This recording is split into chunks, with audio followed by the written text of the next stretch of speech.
안녕하세요. 사연에 빠지다의 DJ 민영입니다. 오늘도 두 가지 사연 준비되어 있으니 재미있게 들어주시고요. 오늘의 사연도 함께 시작해 볼게요. 구독과 좋아요 버튼도 잊지 말고 눌러주세요. 안녕하세요. 저는 이제 내일 모레 칠순을 바라보는 노인네입니다. 이 나이 먹고 아직도 부족함이 많아 여러분께서 보내주시는 귀한 사연 귀담아 들으며 여전히 인생에 대해 배워가고 있죠. 이 나이쯤 되니 그간 제 인생에도 참 많은 사람들이 지나갔습니다. 그 중에도 제게 은혜를 베풀어 주신 고마운 분들도 있고 제가 마음을 주었음에도 마음 준 만큼 돌려받지 못한 사람들도 있지요. 인간관계라는 게 꼭 내가 마음먹은 대로 돌아오는 게 아닌 만큼 여전히 사람을 대하는 일이란 참 어려운 일이라는 생각이 듭니다. 내 자식 대하기도 쉽지 않은데 자식의 결혼으로 인연을 맺게 된 며느리들 역시 예외가 아니겠죠. 정작 저는 제 시어머니와 돈독히 지내 고부갈등이라는 말을 모르고 살았는데 아들들이 결혼한 후에 며느리들과 고부갈등을 겪게 되어 제법 마음고생을 톡톡히 했답니다. 저는 아들만 셋을 둔 가정주부입니다. 그중 막내 녀석은 결혼에 통 관심이 없어 늙은 어미 마음을 무겁게 만들고 있지만 위에 두 녀석은 늦지 않게 제 짝을 찾아 가정을 이뤘습니다. 처음 큰아들이 결혼하겠다며 며느리를 데려오겠다고 했을 때 기대감에 잠을 이루지 못했습니다. 사실 딸을 낳고 싶어서 자식을 셋이나 낳았었거든요. 끝끝내 아들만 줄줄이 나올 거라는 예상은 하지 못했지만요. 엄마, 며느리는 딸이 아닙니다. 엄마가 하도 딸에 대한 환상이 큰 걸 아니까 내가 높아지면 하는 말인데 옛날하고는 달라요. 서로 예의 지키고 선도 딱 지키고, 알지? 얘는 엄마 바보 아니다. 우리 어머님이 유별나셨던 거지. 우리 때라고 어디 시댁 식구들 좋아한 줄 아니? 그저 어른 공경하며 살아야 한다고 귀에 인이 박히도록 듣고 자라서 그런 줄 알고 산 거지. 아들 손자 얼굴 한번 더 보려면 그저 모시고 살아야지. 내 조심할 테니까 걱정하지 마라. 꼭 다른 집 딸들 마냥 제 어미를 살뜰히 챙기며 잔소리를 입에 달고 사는 막내의 말에 저도 한번 그간의 다짐을 되새겼습니다. 사실 제가 딸에 대한 환상을 품고 살았다는 건 맞는 소리긴 하거든요. 끝내 딸을 낳는데 실패한 아쉬운 마음은 이 다음에 이 녀석들이 커서 장가를 들면 며느리들과 잘 지내며 채워지지 않을까 내심 기대를 한 적도 있었습니다. 지금 생각하면 기야말 소리입니다만 제가 이런 생각을 한 이유가 있어요. 얘, 무거운 거 들지 말고 힘든 건 애들 아범시켜라. 젊다고 함부로 힘썼다가는 늙어서 뼈에 바람 든다. 괜히 나중에 나처럼 고생하지 말고, 알았지? 네, 어머님 무리 안 해요. 걱정하지 마세요. 저희 시어머니께서 제게 정말 살뜰하셨거든요. 가끔 친구들이 온갖 구박에 시어머니 욕을 할 때에도 저는 할 말이 없었습니다. 정말로 할 말이 없었으니까요. 세상에 너희 시어머니 같은 분만 계셔도 며느리들 팔자가 필 텐데. 아유, 세상에 이게 뭔 복이래? 그러게, 우리 시무랑 바꿨으면 내가 아주 소원이 없겠어. 그래, 내가 분에 넘치는 분을 만났지. 그저 감사한 줄 알고 더 잘해야지 내가. 시샘 밤 부러운 밤 섞인 친구들의 이야기를 들을 때에도 그저 감사한 마음뿐이었습니다. 제가 시어머니께 이런 큰 사랑을 받아서인지 나도 나중에 내 며느리들에게 어머님처럼만 한다면 친정엄마에 비할 수야 없겠지만 제법 돈독한 고부 사이가 될 수 있지 않을까 하는 막연한 생각이 들었어요. 아들이 예비 며느리를 데리고 온다는 소식에 간만에 모인 친구들이 들썩였습니다. 아이고, 너도 이제 아들 보내는구나? 새 사람 들어오는 게 아니고 이 촌스러운 아줌마 보게 요새는 자식 결혼시키려면 며느리가 들어오는 게 아니라 아들이 처가로 나가는 거야. 딱 결혼하는 순간 이제 저 남자는 내 아들이 아니라 며느리 남편인 거야. 우리 때랑은 달라서 결혼한 아들 며느리에게 조심해야 한다는 소리는 이미 많이 들어보았습니다. 그래도 이왕이면 서로 잘 지내면 좋지. 평생 볼 사이인데 그렇게까지 남처럼 굴 필요가 있어? 우리가 그럴 필요가 있나 없나 생각하는 게 중요한 게 아니라니까. 그것도 서로 쿵짝이 맞아야 되는 거지. 요새 젊은 여자들이 어디 시험이 가까이 하려고 드는 줄 알아? 처음부터 딱 거리 두고 저들 할 도리만 하면 다행이지. 나중에 찬밥 신세 안 되려면 잘 신경 써야 돼. 괜히 며느리 시집살이라는 말이 나왔겠어? 자꾸 주변에서 이런 말만 듣다 보니 괜히 걱정만 불어나는 것 같더군요. 딸 같은 며느리라는 꿈을 꾼 적이 없지는 않으나 괜히 잘해보겠다고 잘못 건드려서 사이가 틀어지는 게 더 겁이 났습니다. 그래서 며느리라고 내 아들한테 하듯 너무 허물없이 대하지 말고 예의를 지켜야겠다고 다짐했습니다. 큰아들이 데려온 아가씨, 그러니까 지금의 큰며느리는 아들과는 사내 커플이었습니다.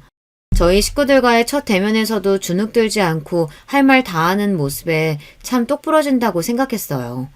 결혼 후에도 일을 관둘 생각이 전혀 없다는 큰며느리는 일 욕심도 많아 보였습니다. 평생 집에서 아이들 키우며 살림만 한 저 같은 여자와는 다른 세상 사람처럼 보였습니다. 참 똑똑하고 멋진 여자를 며느리로 맞이하게 되는구나 내심 흠족한 기분이었습니다.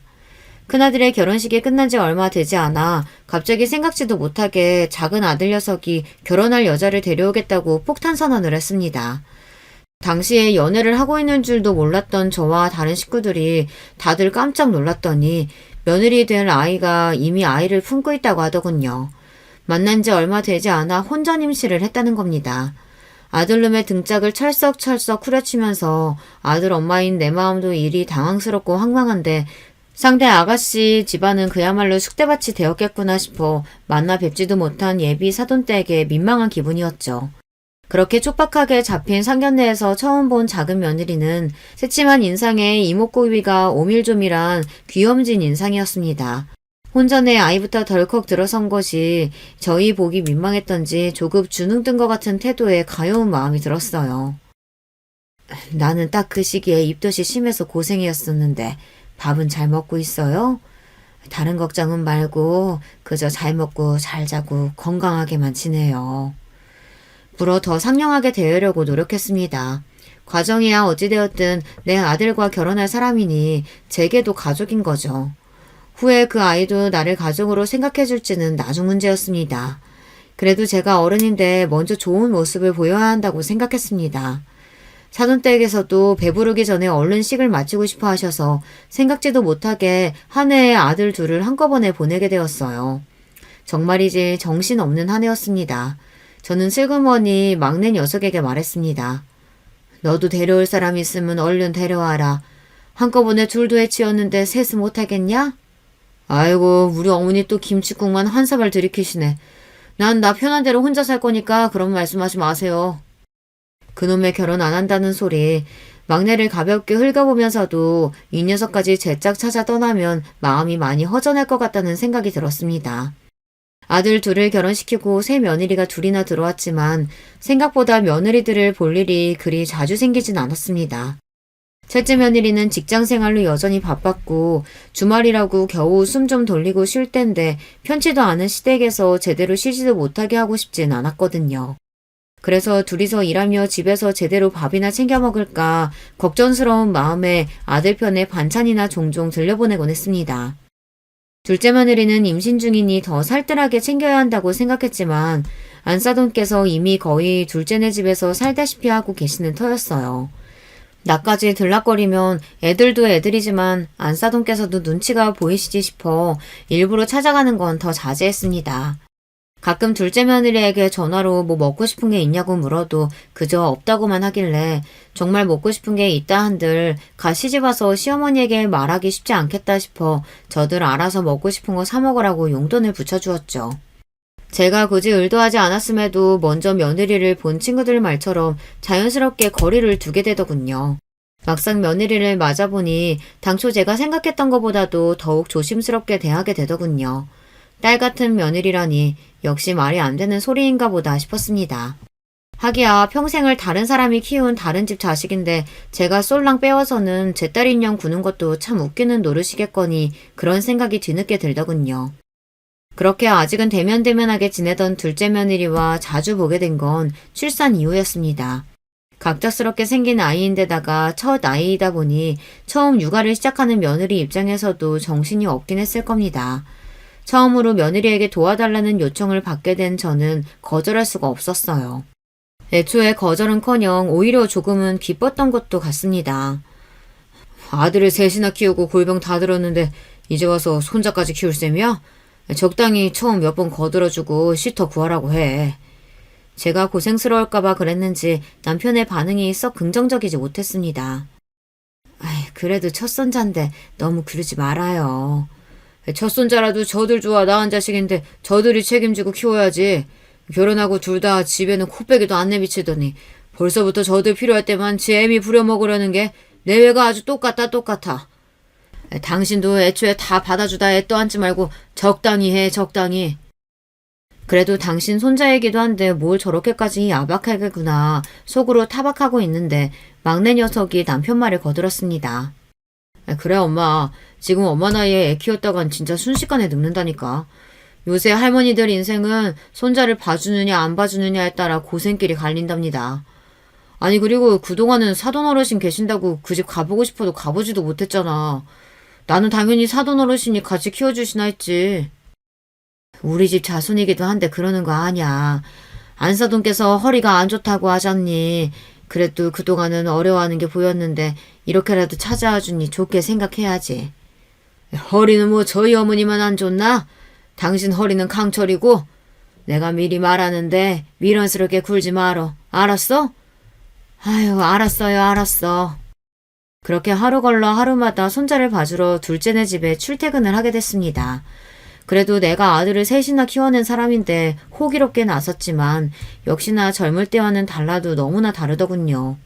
손자 녀석이 어찌나 기운이 쩌렁쩌렁한지 녀석에 비하면 제 체력은 바닥이었습니다. 처음 아이 봐준다고 할 때 남편과 막내에게 한 소리 들었던 것도 있고 또 애들 싫은 소리 듣게 하고 싶지 않아 도수치료를 몰래 받으러 다녔어요. 그걸 걸린 날에 남편은 집안을 뒤집어 엎어버렸습니다. 이런 천하의 불효자식들, 제 자식 키우겠다고 제 어미 몸이 칼려나가는데도 보고만 있어? 니들 급하게 결혼한다고 할 때 부랴부랴 집이며 뭐며 니들 능력에 붙이는 것들 그래도 우리가 부모 된 돌이 다 갖춰서 보내줬으면 니들 자식만큼은 니들 손으로 키워내는 게 당연한 이치 아니냐. 그동안 너희 엄마가 너희 불편하게 할까 눈치 보여가지고 아들 집 한번 편히 못 가게 하더니 저들 필요할 때만 어미를 오라가라 하고 언제 니들이 무난 인사 한번 제대로 온 적이 있더냐? 제 엄마가 다 큰 자식들 생각해서 용돈 붙여줄 때나 한번 연락할까 말까고. 앞으로 애 보라고 네 엄마 불러내기만 해봐. 내가 아주 니놈 다리를 엎은질러 놓을 테니까. 제 아버지 호출에 간만에 집으로 불려온 아들 내외에게 남편의 불효령이 떨어졌습니다. 아니 여보 고정하세요. 내가 내 손자 보고 싶어 간 건데. 당신 나서지 마. 내가 처음부터 그렇게 얘기를 해도 당신 성격에 자식들이 해달라고 하면 거절도 못하고 해줄 거 그거 알아서 그렇게 받아주지 말라고 한 거야. 결국 당신 몽 다 충난 거밖에 더 있어? 당신도 앞으로 일절 전우 집에 가서 애 봐줄 생각하지 말어. 그간 아이 봐주러 다니며 작은 아들 내외에게 크고 작은 서운한 점이 없었다면 거짓말이겠죠. 하지만 그래도 눈앞에서 아들 내외가 야단 맞는 모습을 보는 기분이 편치 않았습니다. 그렇게 알겠다며 겨우 남편을 달래고 아들 내외를 집에 돌려보내는데 아들이 볼멘 소리를 했습니다. 아니 우리가 그렇게 몸이 안 좋아지신 줄 알았나 뭐. 그리고 당신 손잡아 주시는 건데 또 뭐 그렇게까지 말씀을. 그 말을 듣는데 내 아들이지만 순간 기분이 확 상하더군요. 체력이 딸려 힘이 들긴 했습니다. 다만 손잡보는 데에는 최선을 다했어요. 옆에서 제 남편이랑 같이 입을 삐죽이는 며느리의 모습도 보기 싫었습니다. 그렇지만 이미 제 아버지에게 한 소리 들었는데 거기다 더 보태기도 뭐해서 별소리 않고 둘을 돌려보냈습니다. 들어와서 곰곰이 생각해보니 괘씸한 마음이 불쑥 올라오더군요. 10가지 잘해줘도 한 가지 못하면 그것만 타박하는 꼴이었습니다. 제 딴에는 저들 불편하게 안 하려고 마음이며 몸이며 무지 냈었는데 그게 다 허사인 것처럼 느껴졌죠. 그래, 자식이라고 해달라는 거 다 받아주지 말고 나도 거리 좀 지키자. 전에 친구들 모임에서 자식들이 손자 봐달라는 말에 단칼에 거절했다는 친구의 말이 떠올랐습니다. 아니 나 은퇴한 지 얼마나 됐다고? 이제 집에서 적적하실 테니 소일거리 삼아 애들도 좀 봐주시면서 집안에 애들 웃음소리 나고 얼마나 좋으시겠냐는 거야. 이것들이 아주 웃기는 소리 하고 있네 싶었지. 애 키우는 게 소일거리야? 하루 종일 아무것도 못하고 집구석에서 애한테 붙잡혀 살아야 할 텐데. 아유 나는 그 집 못해. 아주 단칼에 거절했지. 그랬더니 그거 뭐 그렇게 힘들가고 어쩌고 주둥이를 대빨 나와서 떠들어대기에 내가 아주 난리를 쳤어. 야, 젊은 니들도 네 자식 키우기 힘들다고 늙은 어미한테 떠넘기려고 하는데 내가 이제 와서 내 자식 다 키우고 좀 살만해졌는데 그 짓을 또 하게 생겼냐? 이렇게. 전 그렇게 나한테 맡길 거면 돌보미 시급 제대로 쳐서 지불하고 맡기던가 아니면 입도 떼지 말라 했더니 합죽이 마냥 입을 꾹 다무는데 내가 진짜 기가 차서 제 어미 공짜 도우미로 부려먹겠다는 거지 그게. 아들로 키워봤자 하나 쓸모없어. 며느리야 남이라 쳐도 제 어미 가여운 줄 알면 그놈이 나한테 어떻게 그래? 아이고 내 속이야. 그때는 친구 말이 너무 적나라하다고 생각했는데 돌이켜 생각해보면 틀린 거 하나 없는 소리였습니다. 내가 저런 걸 못해서 지금껏 이 고생을 한 거구나 싶었습니다. 저렇게까지는 못하더라도 이제 할 소리는 좀 하며 살아야겠다 싶었습니다. 며칠 후 슬쩍 다시 도와달라고 연락한 며느리에게 말했어요. 내가 생각해보니 네 아버지 말씀이 틀린 것도 아닌 것 같다. 그간 내가 너희 고생스러울까봐 내가 할 수 있는 것들보다 더 무리해서 한 것도 사실이고 이러다 내 몸 축나면 오히려 아픈 놈이 부양한다고 너희들이 도로 고생스럽지 않겠니? 시어미 부양이라는 말에 흠칫하는 며느리 반응에 괜히 허망한 마음이 들더군요. 내 자식도 미운 소리 골라 하는 판에 남의 자식이 내 마음 같을 거라고 기대하다니 내가 그간 잘못 생각해도 한참 잘못 생각했구나 싶었습니다. 이 또한 세 사람을 들이며 겪는 시행착오이겠거니 그러면 그래도 내가 품어야 할 내 손자들인데 서운함을 미움으로써 키우지는 말자 마음을 다스리려 노력했습니다. 그리고 얼마 지나지 않아 둘째 아들 내외는 아이 돌보미 분을 정식으로 고용했습니다. 사람을 쓴 걸 보니 안사돈께서도 애들 부탁을 거절하신 모양이었죠. 네, 어디 저희 나이 때의 여자들이 갓난을 키우는 게 쉬운 일인가요? 그냥 처음부터 일이 할 것을 괜한 일을 했다 싶은 마음도 들었습니다. 아들이 돌보미 급여가 너무 많다느니 어쩌느니 제게 연락을 해서 불평을 해댔지만 한 귀로 듣고 한 귀로 흘렸습니다. 내심 제가 금전적인 도움을 줬으면 싶은 마음에 그랬겠죠. 그렇지만 둘이 좋자고 만든 자식 둘이 책임지게 내버려둬야지 싶었습니다. 사실 그게 맞는 일이기도 하죠. 그간 저희 부부가 애들 자리 잡는 데 인색하게 군 것도 아니고 저들 가정 일은 저들이 해결할 문제다. 예전보다는 조금 떨어진 시선으로 아들 내외를 바라볼 수 있게 되었습니다. 그렇게 한 차례 소동이 지나가고 다시 평범한 일상으로 돌아왔습니다. 늘 해왔던 일상인데도 아이를 보지 않는 생활은 둘째는 출퇴근할 때에 비하면 천국 같았습니다. 그간 저도 모르는 사이 몸이 많이 갈리고 있긴 했나 보다 싶었죠. 그렇게 여느 때와 다름없던 어느 날 갑자기 큰며느리가 큰아들과 함께 찾아왔어요. 주말인데 집에서 쉬지 않고 웬일이니? 웬일은요 어머니. 잘 지내시고 계시나 안부 인사차 들렸죠. 특별히 집안 행사가 있지 않을 때 방문한 건 처음이었습니다. 조금 의아하긴 했지만 안부 인사라고 하는데 불어 확대해서 갈 필요는 없겠지 생각하며 간만에 본 큰아들 내외에게 보양식을 해먹이며 오붓한 시간을 보냈습니다. 후식을 먹으며 TV를 보고 있는데 아들과 며느리가 서로 눈빛을 주고받는 것이 슬쩍 보였어요. 저 아버지 어머니 혹시 재테크 관리 따로 하시는 게 있으신가요? 재테크? 갑자기 재테크는 왜? 별건 아니고 어머니 아버지 노후자금 문제도 있고 아버지 은퇴도 다가오고 있으니까 아무래도 신경이 좀 쓰이지 않을까 싶어서요. 생전 저희 앞에서 저희 재산 이야기를 꺼내지 않는 아들이었습니다. 누구의 입김이 작용해서 이런 화제가 떠오른 건지는 길게 생각하지 않아도 답이 나오더군요. 어쩐지 답지 않게 안부 인사를 왔다고 하길래 이상하다 생각은 했는데 역시나 용건이 있어 왔구나 싶었습니다. 우리 노우야 너희들이 걱정할 거 없다. 넉넉지는 않더라도 이 사람이랑 나 둘이 가기 전까지 자식들한테 손 벌리지 않을 정도는 모아뒀으니까 너희들한테 짐되는 일은 없을 거다. 남편이 다소 단호한 어조로 말했습니다. 딱 잘라서 상관하지 말라는 태도에 큰아들 내외가 조금 당황스러운 듯 보였어요. 아버님, 저희가 아무렴 부모님 모시게 될까봐 걱정돼서 드린 말씀이겠어요? 그냥 저희도 자식된 입장에서 궁금해서, 네, 그냥 궁금해서 한번 여쭤본 거예요. 네, 아버지, 저희가 진작 신경을 썼어야 했는데 그러질 못해서 이제라도 신경 쓰려는 거니까 너무 서운하게 생각하지 마세요. 혹여 제 아버지 심기를 거스를까 내외가 황급하게 수습하는 모양새였습니다. 그렇게 이야기가 일단락되나 했어요. 남편은 먼저 방으로 들어가고 내일 찬거리를 정리하려고 주방에 들어가는데 큰며느리가 종종대며 따라 들어왔습니다. 왜, 뭐 필요한 거 있니? 아니요, 어머님. 저 아까 노후자금 말씀인데요. 저희가 구체적으로 들은 게 없으니 자식된 입장으로 아무래도 좀 불안해서요. 혹시 얼마나 되는지 살짝 말씀해 주시면 안 될까요? 제 나름대로는 포장한다고 하는 것 같긴 한데 그래도 제가 이 나이를 허투루 먹은 건 아니었는지 젊은 애 머릿속이 그만 훤히 들여다 보이더군요. 애초에 애들한테 헛바람 들게 하면 안 되겠다 싶었습니다. 나는 그런 거 전혀 모른다. 너희들도 알다시피 내가 저 사람한테 시집 오고 나서 너희처럼 사회생활을 하기랬니? 밖에 나가서 일을 다니기랬니? 그저 집에서 너희 남편 키우며 살림하고 산 여자가 뭘 얼마나 알겠어. 그런 문제는 너희 아버지한테 따로 물은 적도 없고 전적으로 남편한테 맡기고 있으니 그 사람이 알아서 할 문제지.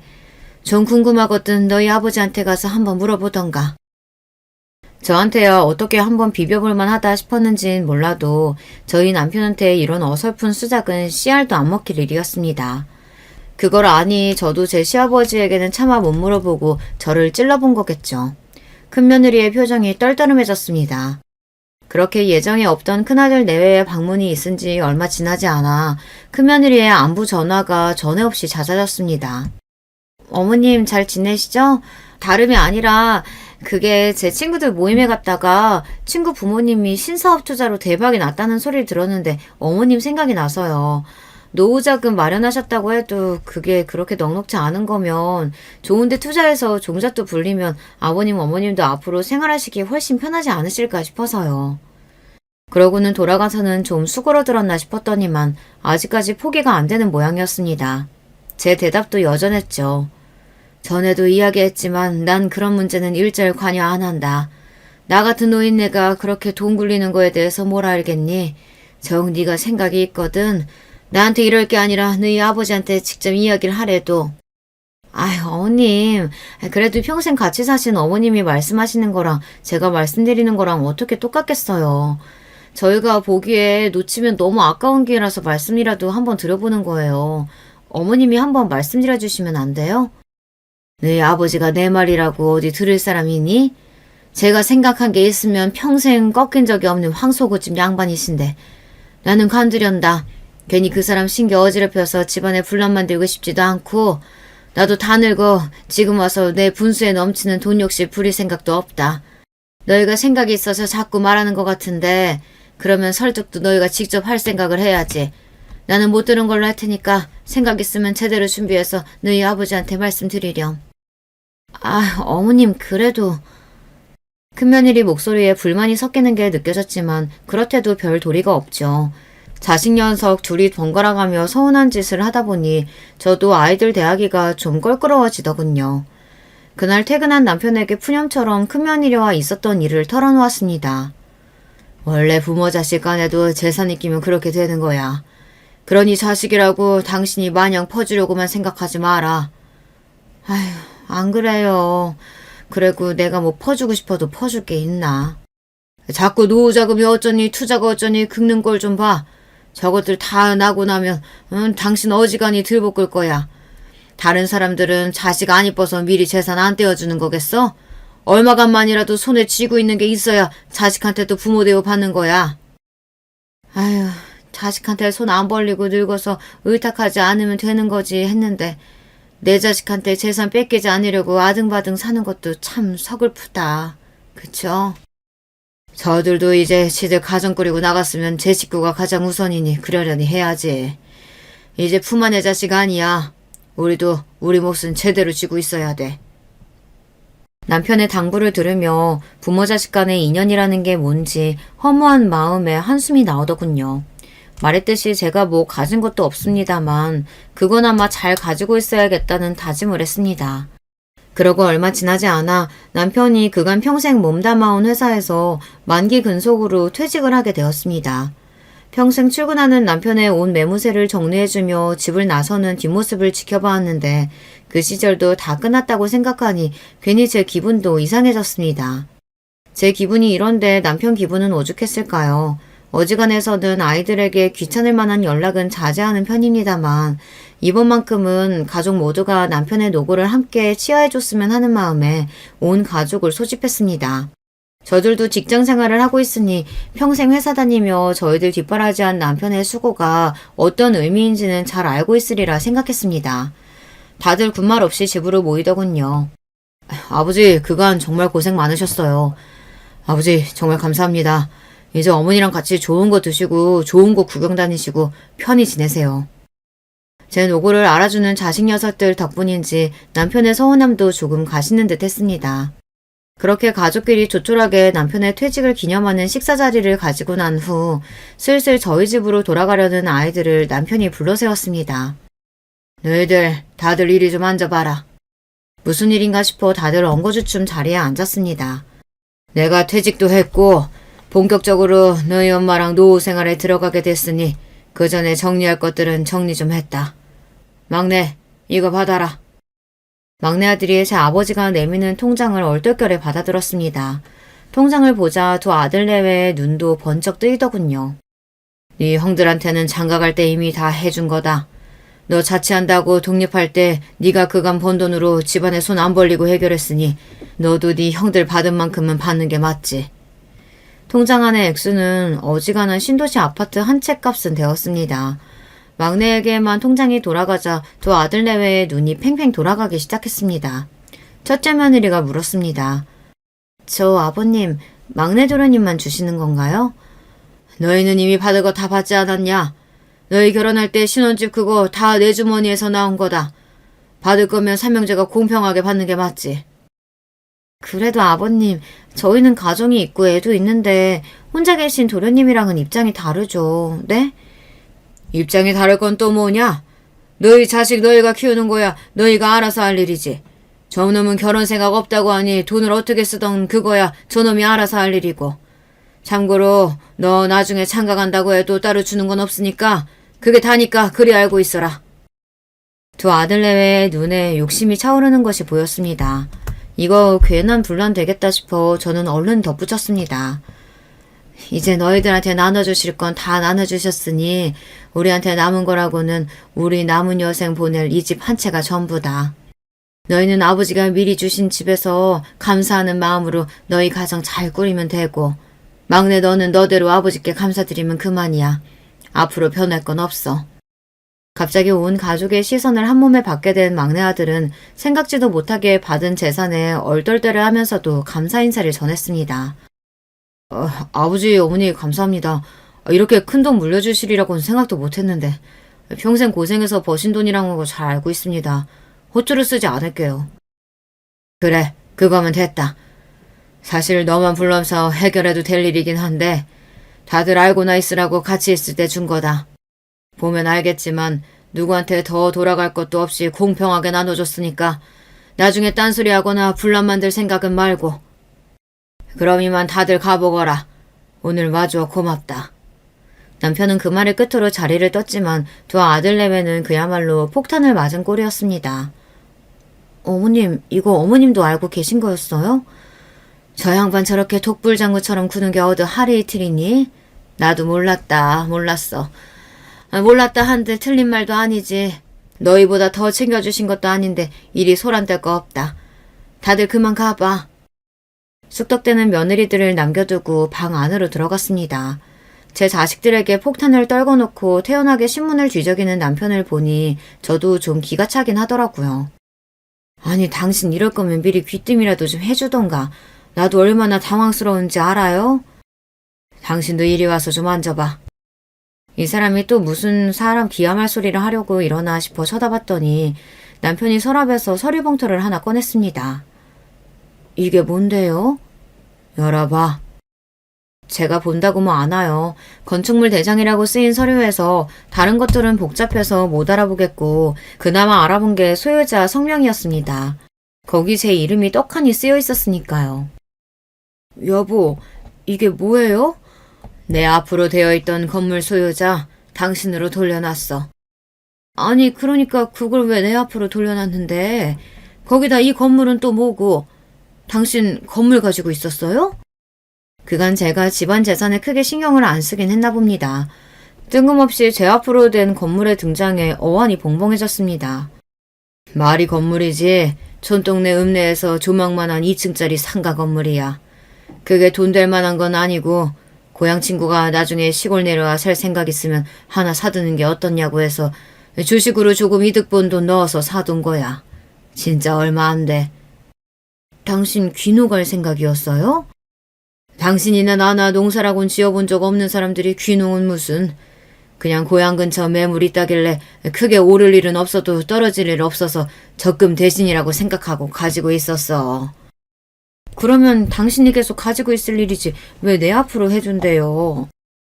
당신도 오늘 월급쟁이 남편 뒷바라지 퇴직했잖아. 당신 퇴직금이야.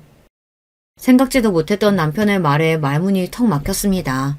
남편과 아이들 뒷바라지하는 건 평생 당연히 해야 할 제 소임이라 생각하며 살아왔습니다. 물론 살면서 남편과 아이들에게 주부로서 소홀히 대접받은 것 같다는 서운함을 느낀 적이 없었다고는 할 수 없겠지만 크게 굴곡 없이 남편 그늘 아래에서 큰 고생 모르고 살아왔습니다. 그런데 평소 무뚝뚝하기 짝이 없었던 남편에게 이런 소리를 다 듣게 되고 돈도 돈이지만 그간의 제 노고를 인정받은 기분이었어요. 괜히 울컥 눈물이 치솟았습니다. 어떻게 나는 이런 건 생각하지도 못했는데. 그간 말은 안 했어도 다정한 말 한마디 제대로 할 줄 모르는 남편의 아들놈 셋까지 뒷바라지 한다고 당신 고생 많았어. 저도 말하면서 머쓱해하는 남편을 보니 또 웃음이 터졌습니다.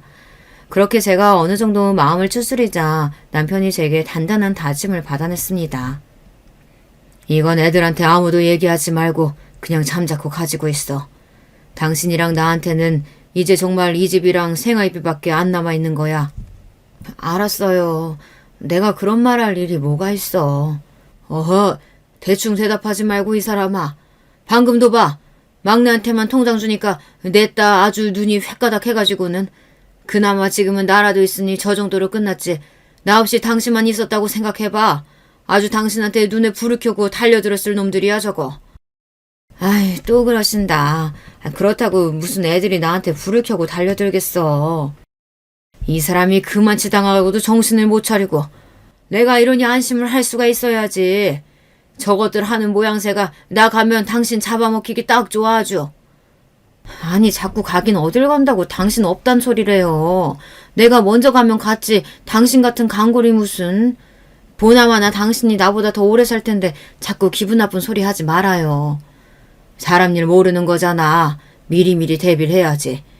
지금이 옛날처럼 부모 혼자 된다고 당연히 모시는 시대도 아니고 우리가 참 중간에 끼인 시대야. 우리 때야 키워놓으면 자식이 모시는 게 당연한 시대였지만 우리가 부모 모시고도 자식 부양은 못 받는 첫 시대라고. 그러니 정신 단단히 차리고 대비해야지. 저놈들 벌써부터 퇴직한 부모 앞에서 돈도 나는데 요새 재산 없으면 부모 취급도 못 받는 노인네들 천치야.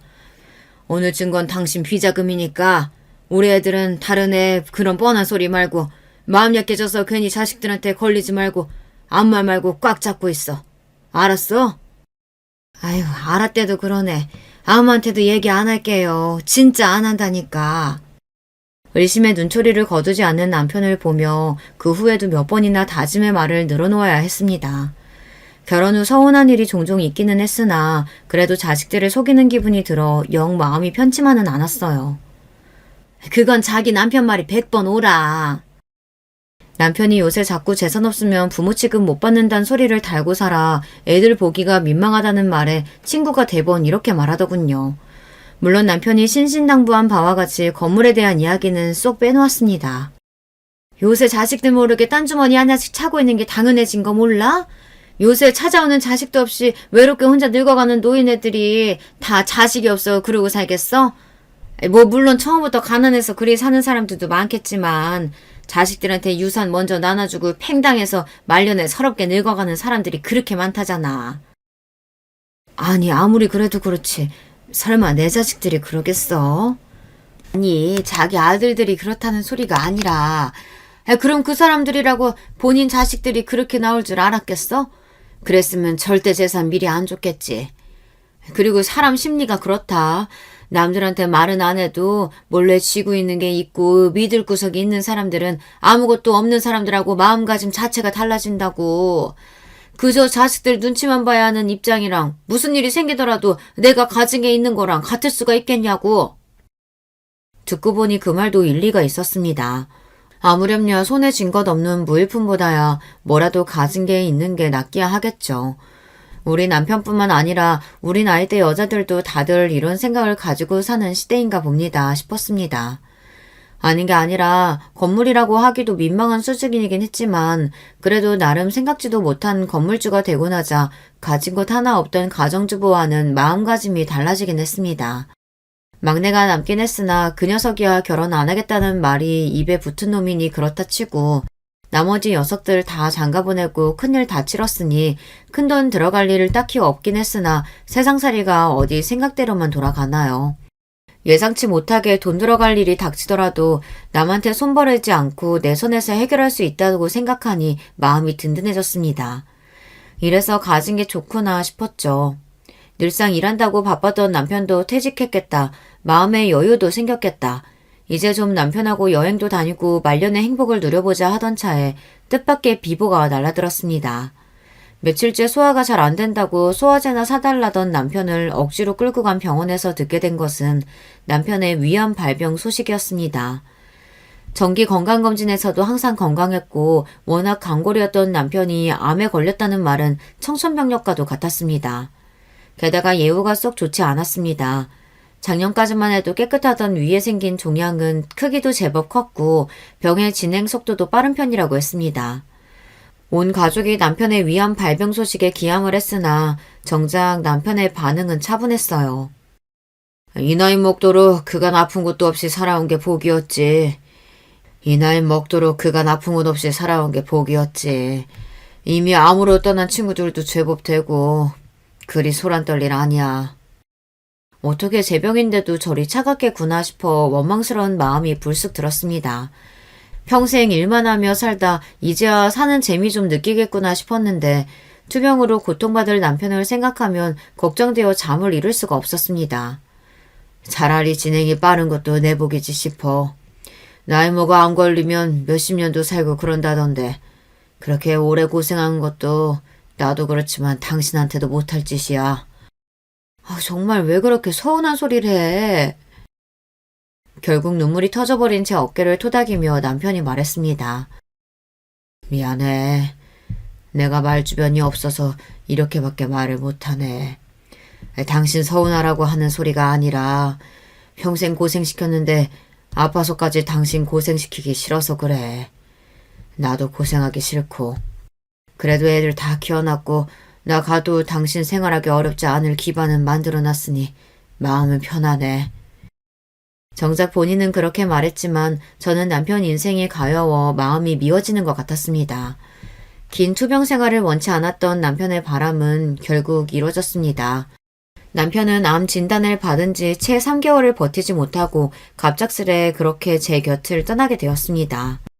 저는 한동안 좀처럼 기운을 차리지 못했습니다. 저러다 제 어미까지 잘못될까 싶었는지 따로 나가 자취하던 막내 녀석이 당분간 본가에 들어서 출퇴근을 하기 시작했습니다. 큰아들과 둘째 아들도 종종 연락을 해오긴 했지만 며느리들과 연락하는 일은 좀처럼 없었습니다. 남편이 떠나기 전 퇴직하던 날 막내에게 통장을 건넨 이래로 그때까지 며느리들과는 영 서먹해져 버렸습니다. 다른 집 귀한 딸들이 내 자식처럼 될 수 없는 거겠죠. 그쯤 되니 그냥 그렇게 자연스럽게 받아들여지더군요. 삼형제 중 가장 장난기가 많은 막내 녀석이 제 어미 웃는 모습 한번 보겠다고 옆에서 열심히 재롱을 떨어준 덕에 저는 조금씩 기운을 되찾기 시작했습니다. 막내에게서 제가 기운을 좀 차렸다는 소리를 들었는지 두 아들 내외가 간만에 저희 집을 찾아왔어요. 어머님, 아버님 그렇게 갑작스럽게 떠나시고 많이 적적하시죠? 이제 저희가 어머님 모실게요. 저희 집으로 들어오세요. 네? 아니 형님, 저희한테 상의도 없이 그러시면 안 되죠. 어머님, 저희 집엔 형우도 있잖아요. 이제 갓난아기 때처럼 손갈 때도 아니고 손자 재롱 보시면서 헛헛한 마음도 달래실 수 있을 거예요. 저희 집으로 오세요, 어머님. 막내 혼자 제 기운 차려보겠다고 용을 쓰는 동안 한 번을 찾아오지 않던 며느리들이 갑자기 없던 효심이 샘솟아 이러겠어요. 대번에 이 집이 목적이라는 걸 눈치챌 수 있었습니다. 저는 단칼에 며느리들 말을 잘라먹었습니다. 추호도 그럴 마음 없다. 나 이제 이 집에서 혼자 살다 죽으련다. 이제 기운도 차릴 만큼 차렸고 막내 너도 그만 네 집으로 돌아가. 부모 자식 간이라도 결국은 각자 인생은 각자 사는 거야. 너희 손 빌릴 일도 없고 내가 죽기 전에 이 집 처분할 일도 없으니 여러 소리 마라. 그 말을 끝으로 자리를 털고 일어났습니다. 꼭 생전 제 아비처럼 구는 저를 보며 두 아들내외가 더 말을 붙이지 못하더군요.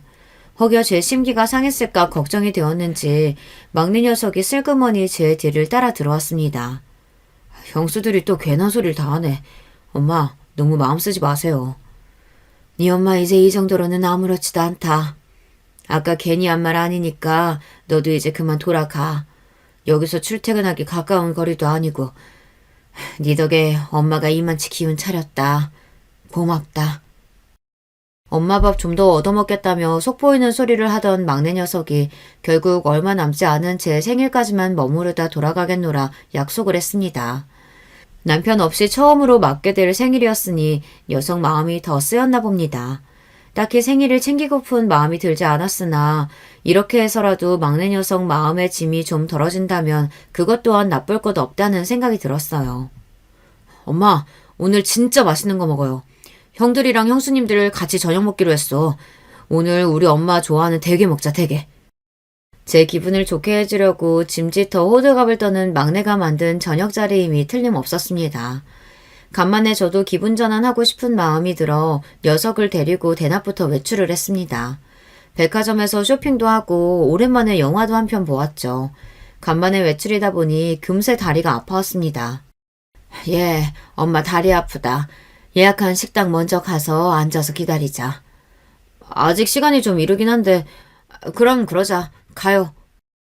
약속 장소인 식당에 들어갔더니 룸을 예약해뒀더라고요. 직원의 안내를 받아 갔더니 룸 안에서 두런두런 말소리가 들리는 것이 아이들이 먼저 도착한 모양이었습니다.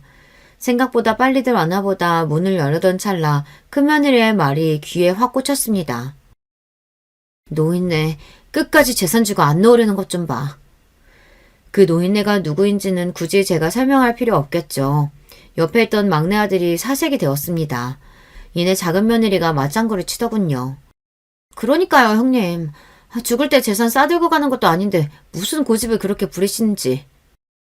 이내 화가 나서 얼굴이 시뻘개진 막내가 문을 열려고 했으나 제가 막았습니다.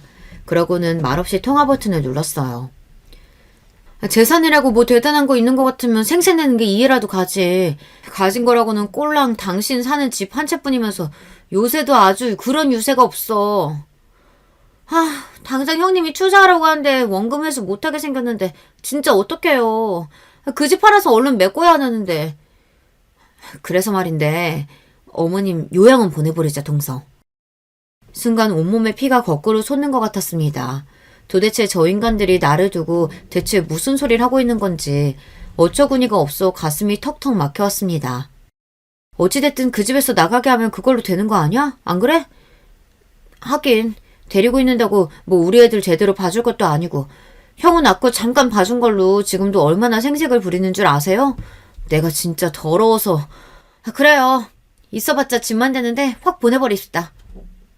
더는 참지 못하고 막내 아들이 룸 문을 쾅 열어젖혔습니다. 형수님들, 지금 말이면 단줄 아세요? 그러고도 형수님들이 사람입니까? 갑자기 떨어진 불효령에 두 며느리가 놀라서 비명을 질렀습니다. 이내 그 두 얼굴은 저와 막내의 얼굴을 확인하고 경악으로 물들었어요. 형수들이 뭔데 남의 엄마를 요양원에 갖다 버린다 만답니까? 대체 무슨 자격으로요? 이거 형들이랑도 얘기된 거예요? 막내가 눈깔이 확 돌아서 뒤를 돌아봤습니다. 당장 기어들어오라는 제 연락에 불이 나게 뛰어들어온 큰아들과 작은아들이었습니다. 아니야. 집 처분하시면 좋겠다는 얘기를 하긴 했어도 요양원에 버리다니 그게 무슨 소리야. 나도 몰랐어. 그래도 내 어머니인데 내가 그렇게까지 하겠어? 아니 여보 그게 아니라. 입 다물어. 당신 정말 이혼당하고 싶어? 당황한 기색이 역력한 와중에도 완강하게 부인하는 걸 보니 그건 제 마누라들 생각이었나 봅니다. 그나마 자식 새끼가 불구대천의 원수가 되는 것만은 피했다는 생각에 그 와중에도 안도감이 드는 것이 허탈했습니다. 진짜 상종도 못할 사람들이네. 우리 엄마가 형수들한테 뭘 그렇게 잘못했다고 우리 엄마 가진 것까지 뺏어가면서 그런 짓을 하려고 해요? 이제 막내는 화를 주체하지 못하고 있었습니다. 저 대신 있는 대로 화를 내주는 막내를 보니 도리어 제 머리가 차가워졌습니다. 너 그렇게 열흘릴 것 없다. 엄마, 이거 이렇게 넘어갈 일 아니야. 도대체 우리 집을 뭘로 보고 똑똑히 사과 받아야 한다고. 저 사람들 사과가 뭐 그렇게 의미가 있겠니? 마치 남처럼 이야기하는 제 태도에 오히려 두 아들 내외의 낯이 시퍼렇게 질렸습니다. 네, 이 꼴을 당하고서야 비로소 저들을 남처럼 대할 수 있더군요.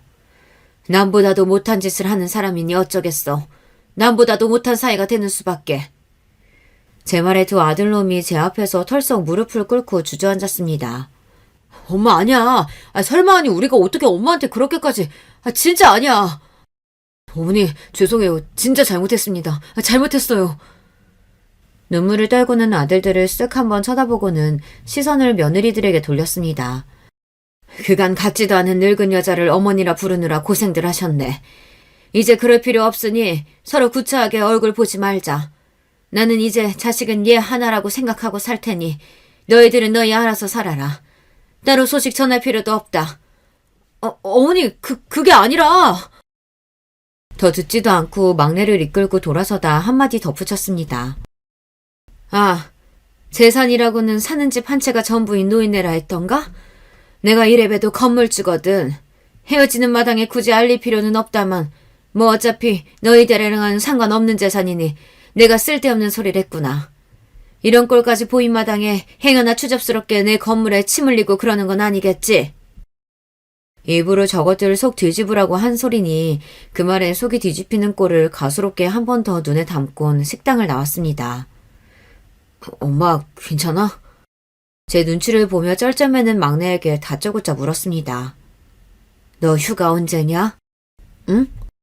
우리 해외여행 가자. 엄마가 내줄게. 내가 쓰지도 않고 재산 끌어안고 살 이유가 없네. 엄마 해외여행 가고 싶어. 너무 화가 난 나머지 우리 엄마 정신이 횟가닥한 건지 의심스럽게 바라보는 막내 녀석에게 말했습니다. 엄마 괜찮아. 저렇게 적나라하게 말하는 걸 코앞에서 듣게 될 줄은 몰랐어도 네 형수들 몇몇이 저렇다는 건 진작 눈치채고 있었으니까. 그래도 우리 집에 들어왔으니 그저 내 자식이다 하고 품어야지 미련 떨던 걸 이제야 떨쳐낸 것뿐이다. 엄마 이제 더는 구질구질하게 안 살고 먹고 싶은 거 다 먹고 가고 싶은 데 다 가보고 하고 싶은 거 다 하면서 가진 거 펑펑 다 쓰고 죽으련다. 내 남편이 그러라고 남겨준 재산인데 뭘. 제가 호기롭게 소리치니 걱정스럽던 막내 얼굴에도 기운이 돌아왔습니다. 그래, 다 하자. 까짓것 못할 게 뭐 있어. 엄마 하고 싶은 거 다 하고 살아. 그리하여 저는 평생 주부로 살며 한 푼이라도 아껴보겠다며 아등바등 살던 삶을 그제야 졸업하게 되었습니다. 지금은 아끼지 않고 그때그때 하고 싶은 거 하나씩 해보면서 그간 몰랐던 사는 재미를 깨우치고 있습니다. 세상에 재미난 게 일이 많을 줄은 예전에는 미처 몰랐어요.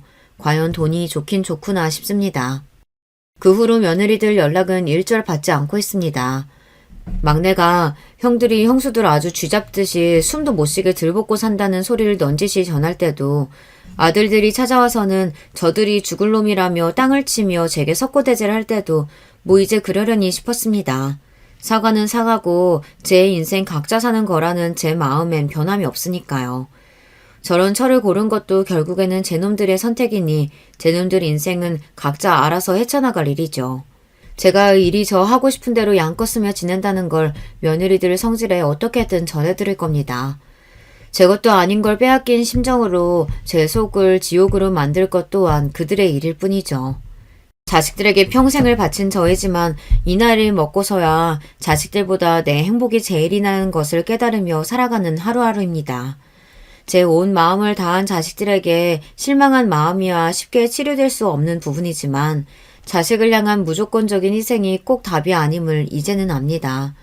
여러분들도 저처럼 늦기 전에 제 인생의 가장 중요한 사람은 자신임을 깨달으셨으면 합니다. 현명하신 여러분들이야 이 노인네보다 훨씬 좋은 결정을 하시겠지만요. 그러면 긴 이야기 들어주심에 감사드리며 이만 줄이겠습니다. 여러분 안녕하세요. 저는 서울 사는 40대 여자입니다. 매번 듣기만 하고 저도 이렇게 제보하게 될 줄은 몰랐어요. 여러분은 가족이 무슨 의미인가요? 사실 교과서에 나오는 것처럼 가족이 항상 도움이 되는 존재는 아니잖아요. 다들 크고 작은 문제를 하나씩은 가지고 있다고 사람들이 그러더라고요. 겉으로 볼 땐 아무 문제가 없어 보이는 가족도 막상 깊게 대화하면 말 못할 문제들이 있는 가족이 대부분이죠. 안타깝게도 우리 가족은 겉모습으로만 봐도 문제가 많은 집이랍니다. 오늘 제보할 사연도 우리 가족에 관한 내용입니다. 어릴 때부터 문제가 많았던 우리 가족은 제가 학교에 들어가기 전부터 난리였어요. 이유는 아빠의 유흥이었습니다. 아빠는 엄마가 식당에서 힘들게 벌어온 돈을 도박에 쏟았거든요. 내가 진짜 도저히 당신하고는 못 살아. 나 이렇게 살다간 죽을 것 같다고. 제발 정신 좀 차리고 똑바로 살아. 어머님도 당신 버렸잖아. 그래, 나 부모가 버린 자식이다. 그럼 당신도 나 버리든가. 나도 사는 게 사는 것 같지가 않다고. 어떡하라는 거야? 나가서 돈을 벌라고.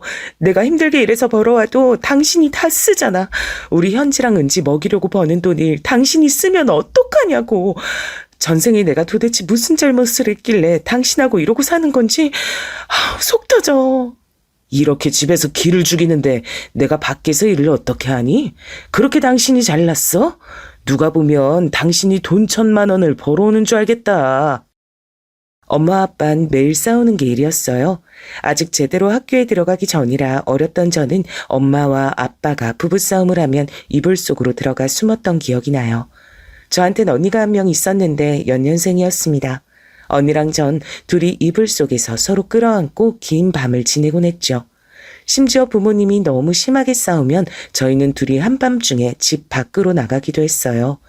옆집에 살던 제 친구 지영이 어머님이 그런 우리 자매가 안쓰럽다며 안에서 재워주기도 했죠. 그러던 어느 날이었습니다. 은지야, 현지야, 잠깐 일어나봐. 쉿, 조용히. 아빠 깬다. 뭐야? 엄마, 나 졸려. 응? 엄마, 왜 그래? 은지야, 현지야, 엄마가 딱 10밤, 아니야, 100밤만 자면 데리러 올게. 알겠지? 조금만 기다려. 엄마가 미안해. 그래도 울지 말고 엄마 기다리고 있어. 꼭 데리러 올게. 응? 엄마 어디가? 안 돼. 엄마 가지 마. 쉿. 은지랑 현지 너희들이 꼭 의지하고 버티고 있어. 알겠지? 엄마 안 돼 엄마. 엄만 저와 언니를 한밤중에 깨워 돌아온단 말을 남기고 그대로 집을 떠났어요. 술에 취해 잠든 아빠가 깰까봐 두려워 언니와 전 숨을 죽이고 울 수밖에 없었습니다. 그 뒤로 잠에서 깬 아빤 엄마 욕을 하며 집안 살림을 부수기 시작했어요. 너희 엄만 배신자야. 어떻게 이럴 수가 있어? 자식들을 버리고 가는 게 말이나 되냐고. 엄마가 없으니 집의 경제적 상황이 더 나빠지기 시작했죠. 엄마가 벌어오는 돈으로 생활했는데 엄마가 집을 나갔으니 들어오는 돈이 없었습니다. 급기야 월세가 몇 달이나 밀리자 집주인 아저씨가 와서 집 앞에서 아빠와 싸우기도 하셨어요. 전기와 수도도 끊기고 언니와 전 배가 고파 울기도 했죠. 그런 우리 자매가 안쓰럽다고 동네에서 밥을 먹고 가라고 하셨던 이웃들에겐 아직도 감사한 마음이 들어요. 이런 상황이 지속되자 아빤 도저히 안 되겠다고 생각하셨는지 우리를 데리고 친할머니 집으로 가게 됐습니다. 전 사실 그때까지도 친할머니의 얼굴을 본 적이 없었어요. 친가뿐만이 아니고 외가도 본 적 없었습니다. 나중에 귀동냥으로 알게 된 사실은 아빤 부잣집에서 태어났대요. 그래서 가난하고 친정도 없는 엄마와 결혼한다고 했을 때 할머니의 반대가 매우 심했다고 합니다. 집안 반대에도 불구하고 결혼한 아빤 언니와 제가 태어날 때까지 사고를 그렇게 쳤다고 해요. 그럴 때마다 할머니에게 돈을 달라고 했고 보다 못한 할머니가 아빠와 연을 끊었다고 하더라고요. 제가 아주 어릴 때, 그러니까 신생아 때는 나름 할머니와 교류를 했다고 하지만 그 뒤론 아빠가 친가와 연을 끊어서 전 할머니의 얼굴을 모르고 있었던 거죠. 사모님, 아이들이 집 밖에 있어서 데리고 왔는데 막내 도련님은 안 계셨어요. 아이들만 놓고 바로 간 것 같아요. 어떡하죠? 아빠는 언니와 저를 할머니 댁 앞에 버려두고 그대로 떠났어요. 엄마처럼 언제 온다, 데리러 오겠다, 그런 약속도 하지 않았죠. 처음 본 할머니는 매우 무서웠어요. 전혀 인자하거나 따뜻한 모습은 보이지 않았습니다. 언니는 옆에서 울음을 터뜨려 울고 있었고 전 오히려 너무 긴장해서 잔뜩 겁에 질린 상태였습니다. 일단 애들 씻기고 뭐라도 먹이세요. 네, 알겠습니다. 얘들아, 이리 올래? 아줌마가 씻겨줄게. 어휴, 옷이 이게 뭐야? 태어나 처음 보는 할머니의 집은 아주 컸어요. 원래 부모님과 살던 쪽방과는 비교할 수도 없었습니다. 원래 집은 부엌과 거실에 경계도 없던 아주 작은 집이었어요. 그런데 할머니의 집은 너무 커서 화장실이 우리 집의 몇 배는 되었습니다. 얼떨결에 씻고 나왔더니 파출부 아줌마가 밥을 차려주셨어요. 너무 굶주린 상태였고 제대로 된 밥을 처음 먹어서 허겁지겁 먹었습니다. 밥을 다 먹고 남는 방에서 잘 때까지 할머니인 언니와 절 보러 오지 않았어요. 우리는 엄마랑 아빠가 버렸어. 엄마도 아빠도 둘 다 우릴 버린 거야. 현지야, 어떡해. 우리 이제 고아야. 언니는 밤새 오열하는데 전 이상하게 눈물이 나오지 않았습니다. 물론 엄마를 더 못 본다는 사실은 매우 가슴이 아팠죠. 하지만 매일 술에 취하고 싸움을 하던 아빠를 보지 않아도 된다는 건 좋았습니다. 그렇게 언니와 전 할머니 집에서 학창시절을 보내게 됐어요. 할머니는 다행히 우리 자매를 밖으로 내쫓진 않았습니다. 할머니는 그 대궐 같은 집에서 혼자 살던 분이셨거든요. 가끔 명절이나 주말이 되면 고모와 큰아빠가 집을 방문하곤 했습니다. 어휴, 병철이가 그렇게 사고 쳐도 자기 자식들까지 이렇게 버릴 줄 몰랐어. 은지랑 현지, 니들도 고생이 많다. 엄마, 그래도 애들은 받아주셨네요. 애들이 무슨 죄니. 그래도 성인 되면 자기 살 길 알아서 찾아야지. 언제까지 데리고 있을 순 없어. 이렇게 우리 자매 앞에서 할머니는 대놓고 성인이 되면 나가라고 말하곤 했습니다. 전 전혀 서운하곤 하지 않았어요. 어린 나이였지만 할머니 댁이 아니라면 갈 곳이 없다는 건 잘 알고 있었거든요. 하지만 언니는 학창시절 내내 사고를 치고 다녔죠. 원래 성격도 언니와 전 정반대였습니다. 언니는 활발하고 밖에 나가 노는 걸 좋아했는데 전 차분하고 조용한 성격이었죠. 내성적인 저와 달리 언니는 친구도 많고 활동적인 것을 좋아했어요. 언니는 감정의 폭이 큰 사람이었고요. 그래서 엄마가 집을 나갔을 때와 아빠가 우리를 할머니 댁에 버리고 갔을 때도 늘 저보다 더 울곤 했거든요. 이런 언니는 부모가 우리를 버렸다는 게 상당히 충격이었나 봐요. 학교에 다니며 사고를 많이 치고 돌아다녔어요. 죄송합니다. 다음부턴 이런 일 없게 하겠습니다. 선생님께도 죄송하고 지훈이 어머님과 지훈이에게도 정말 죄송합니다. 아니, 여자애가 남자애를 이렇게 때려도 돼요? 이게 한두 번도 아니고 부모 없는 거 동생도 똑같은데 현진 조용히 학교 잘만 다니더만. 부모 없는 거 아니라고요. 둘 다 살아있어요. 그게 중요하니? 어쨌든 너희 옆에 없잖아. 이게 뭘 잘했다고 큰 소리야. 그만, 다들 그만하세요. 아무튼 할머니께서 은지 단속 열심히 해주세요. 저도 곤란합니다. 죄송합니다. 다음부턴 이런 일 전혀 없도록 할게요. 저는 친구들이 부모가 없다고 해도 사실 그렇게 큰 충격은 아니었어요. 이미 알고 있는 사실이고 제가 화를 낸다고 해도 바뀌는 게 없으니까요. 원래 성격 자체가 당황하거나 화나면 차분해지는 편이라 더욱 그랬죠. 반응이 없으니 친구들도 절 더 놀리진 않았어요. 그래서 전 조용하게 학교에 다녔는데 문제는 언니였습니다. 언니는 자기한테 뭐라 하면 도저히 지나치지 못하는 사람이었어요. 그래서 자기보다 덩치가 큰 남자 하구들과도 싸우곤 했습니다. 워낙 깡이 세서 악착같이 싸워 이기곤 했어요.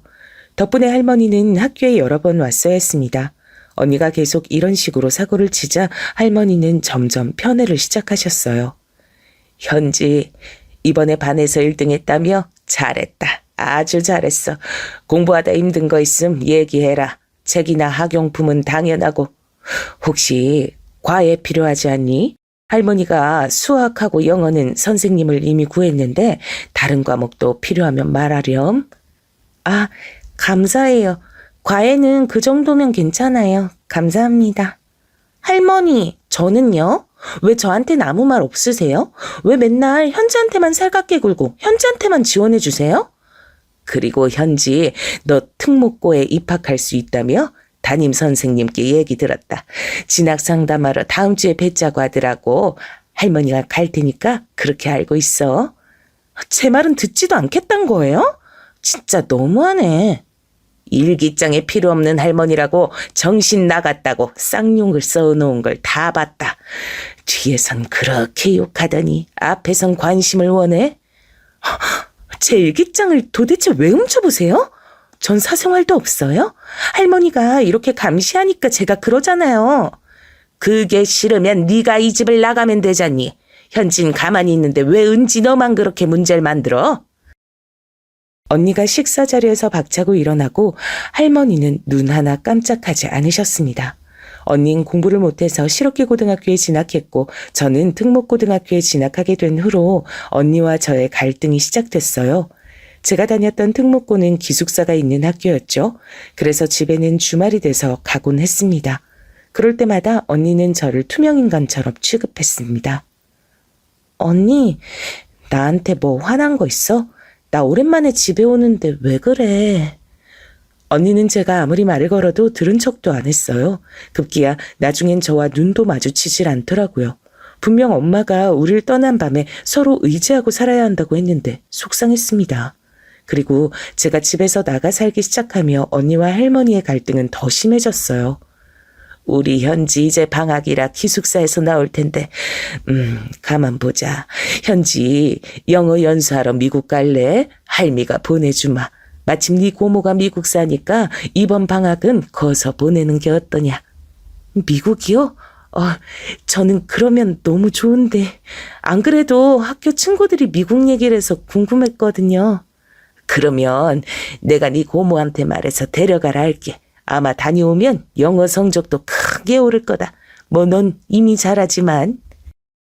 식사 자리에서 저와 할머니가 둘이 얘기하는 시간이 늘어나며 언닌 급기야 나중엔 밥도 같이 먹지 않았습니다. 밤 늦게 집에 들어와서 잠만 자고 나가거나 혹은 집에 아예 들어오지도 않았죠. 어렸던 전 그런 언니와 친해지고 싶은 마음이 컸어요. 그래서 언니가 집에 있으면 일부러 가서 말을 걸었는데 그럴 때마다 언니는 저를 무시하곤 했습니다. 할머니, 저 미국 가는 거요. 혹시 언니도 같이 가면 안 될까요? 은지도? 은지겐 영어도 할 줄 모른 텐데 가서 뭐 하겠니? 저도 회화는 부족하고 제가 언니 책임지고 돌아다닐게요. 네가 한번 얘기해봐라. 둘이 얘기하고 정리되면 나한테 말해. 할머니는 대놓고 반대하진 않으셨어요. 전 언니에게 같이 미국에 가자고 대화를 했습니다. 그런데 언니는 계속 저를 피했죠. 노골적으로 사람을 무시하고 말을 걸어도 대꾸도 해주지 않았습니다. 결국 미국은 저 혼자 다녀오게 됐습니다. 이 뒤로도 언니는 저를 사람으로 취급하지 않았습니다. 당연히 속상했지만 할 수 있는 게 없었어요. 지원을 넉넉하게 해주시는 할머니께 감사해서 공부나 열심히 했습니다. 할머니는 명예와 남들에게 보이는 시선을 중요하게 생각하시는 분이셨어요. 그래서 제가 공부로 두각을 보이자 매우 좋아하셨습니다. 할머니가 좋아하니 전 부모에게 받지 못한 애정을 받아 기뻤어요. 물론 언니와의 관계는 여전히 숙제였지만 할머니와는 더욱 가까워졌습니다. 그러다 언니는 실업계 고등학교를 졸업하고 저보다 언니가 대학에 먼저 가게 됐죠. 언니는 공부를 전혀 하지 않아서 동네에 있던 전문대에 진학하게 됐습니다. 여기서 문제가 발생했어요. 현지는 방학 때 미국도 보내고 온갖 사교육은 다 시켜주면서 전 입학금도 못 주는 게 말이나 되나요? 할머니, 저도 할머니 손녀잖아요. 왜 이렇게 대놓고 차별하시는 거예요? 그럼 네가 현지처럼 공부를 열심히 하든가 그것도 아님 착하기라도 하든가. 사고란 사고는 다 치고 다녀서 내가 동네 창피해서 얼굴을 못 들겠더라. 너야말로 양심이 있니? 성인이 될 때까지 아무런 대가 없이 키워준 은혜는 몰라? 부모한테 버림받고 할머니한테 버림받고 전 아주 그냥 태어나지 말았어야 했어요? 등록금만 내주세요. 나머진 제가 알아서 할게요. 할머니 눈에 안 보이게 나가서 살 테니까 등록금만, 입학금만 내주세요. 내가 왜 그래야 하니? 난 예전부터 성인이 되면 독립하는 거라고 늘 말했어.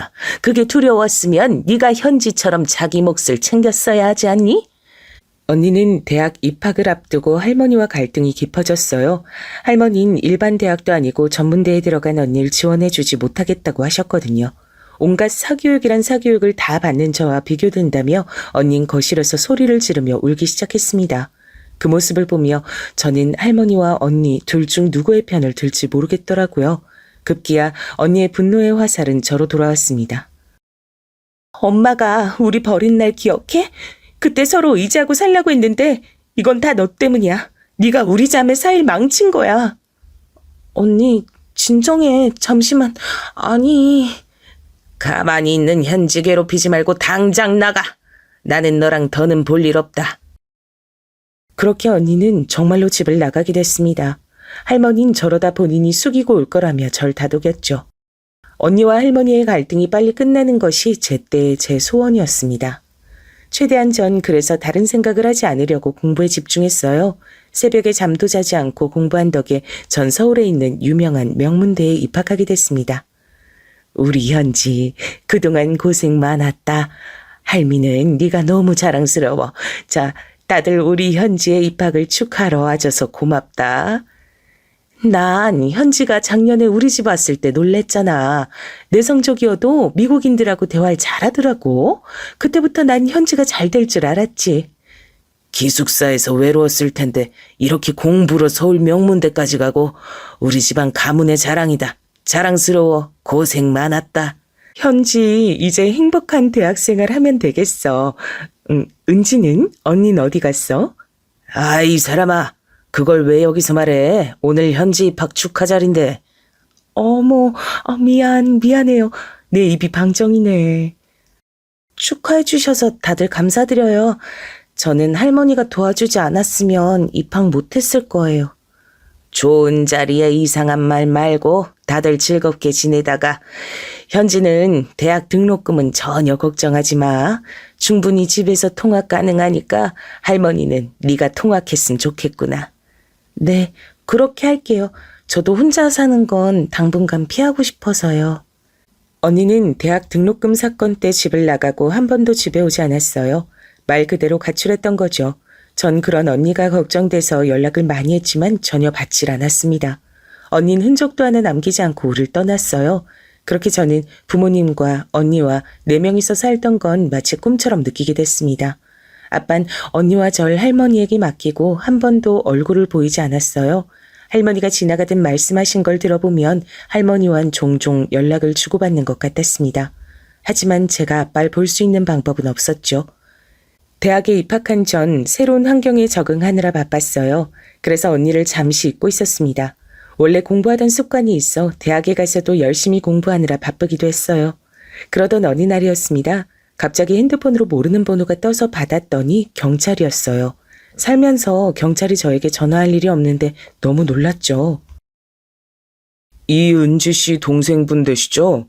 지금 이은지 씨가 병원에 있는데요. 병원비 낼 돈이 없다고 하시네요. 동생분 지금 여기로 와주시겠어요? 경찰의 말을 듣고 너무 놀랐습니다. 들어야 하는 수업도 듣지 않고 바로 병원에 갔는데 전 너무 놀라 할 말을 잃었습니다. 3년 만에 본 언니는 매우 야위어 있었어요. 몰골이 너무 안 좋아 보자마자 눈물이 나올 지경이었습니다. 근데 언니의 상태보다 제가 더 놀랐던 건 바로 언니 옆에 있던 아기였어요. 대략 돌쟁이로 보이는 아기가 언니한테 엄마라고 부르더라고요. 언니, 아니 이게 무슨 일이야. 그래, 일단 병원비 내가 내고 올게. 잠시만 기다려. 병원비를 내고 왔더니 언닌 그새 도망갈 준비를 하고 있더라고요. 그런 언니를 붙잡고 여러 번 설득하니 드디어 입을 열었습니다. 언니 입에서 들린 내용은 충격적이었어요. 전문대엔 결국 입학금 못 내서 못 갔어. 공장에 돈 벌러 갔다가 거기서 어떤 남자를 만났어. 너도 내가 애정결핍이 있었던 건 알지? 너무 잘해줘서 거기 넘어갔는데 임신하니까 나를 떠나더라. 그래서 아기 낳고 혼자 키웠어. 공장에서 번 돈으로 버티고 버텼는데 아기가 아프니까 도저히 감당이 안 되더라. 대출받은 것도 다 쓰고 빚밖에 없어. 사채도 썼는데 모르겠어, 현지야. 언니 힘들어. 힘든데 너 생각만 나더라. 할머니한테 도저히 연락할 순 없었어. 언니의 말을 듣는데 전 눈물이 나오기 시작했어요.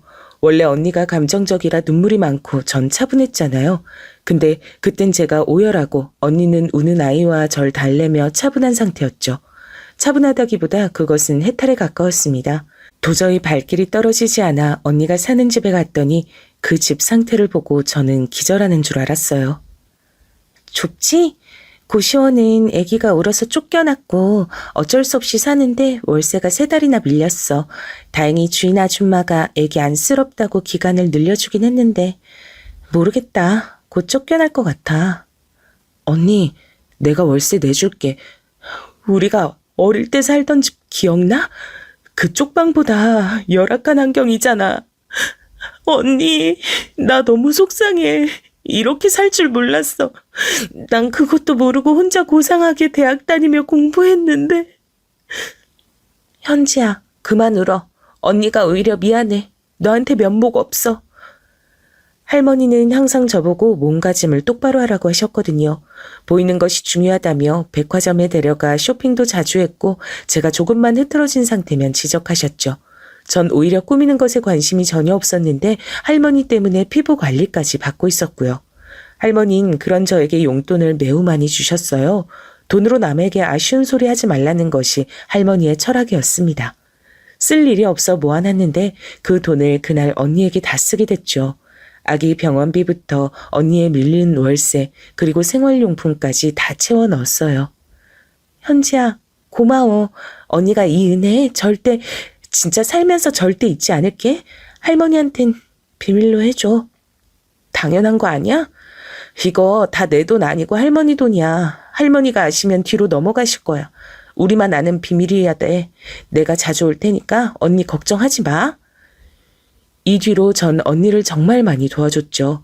제 눈으로 직접 열악한 환경에 사는 걸 알고 나니 외면할 수가 없었습니다. 마트에서 장도 보고 언니의 월세는 어느 순간 제가 내는 것이 당연해졌어요. 조카가 크면서 언니에게 들어가는 돈은 훨씬 많아졌어요. 할머니가 주는 용돈으로 무리가 가기 시작했습니다. 전 대학생이라 버는 돈이 없으니 슬슬 힘들기 시작했죠. 언니, 지유 이제 어린이집 보내니까 그 시간에 알바라도 하는 거 어때? 잠깐이라도 하면 돈 벌 수 있잖아. 뭐? 안 그래도 혼자 애 키우는 것도 힘든데 하나뿐인 가족이 그래도 되는 거니? 나 너무 속상해. 지유 어린이집 가면 나 그때야 집안일하고 혼자만의 시간을 가져. 이제 이것도 하지 말라는 거야? 그게 아니고 언니 진정해. 내가 돈을 버는 직장인이면 언니 도와줬지. 근데 지금은 나도 학생이라. 아니야. 언니 못 들은 걸로 해. 결국 전 할머니 몰래 과외까지 하며 돈을 벌게 됐습니다. 할머니는 제가 굳이 힘든 일을 하며 돈을 벌 필요는 없다고 알바는 물론이고 과외도 못하게 하셨거든요. 할머니 눈을 피해 돈을 벌어 제 용돈과 합쳐 언니에게 쏟아부은 생활만 자그마치 2년이랍니다. 지유 밥은 이거 먹으면 돼. 이따 놀이터 데리고 가서 놀아주고 자기 전에 영어책 좀 읽어줘. 너 영어 잘하잖아. 간식 너무 많이 주지 말고 심심해하면 인형놀이 같이 해주고. 알겠지? 고마워. 그럼 언니 놀다 온다. 알겠어, 언니. 지우는 걱정 말고 잘 다녀와. 무슨 일 있으면 전화하고. 언니는 조카가 어느 정도 크자 새로 연애를 시작하게 됐어요. 전 언니가 행복하길 바랬기 때문에 괜찮은 남자를 만났다면 연애나 결혼하길 원했습니다. 그래서 저에게 조카를 맡기고 데이트를 하거나 여행을 갈 때마다 싫은 소리 한 번도 하지 않고 봐줬죠. 사실 결혼도 하지 않던 제가 아이를 혼자 본다는 건 상당히 힘든 일이었습니다.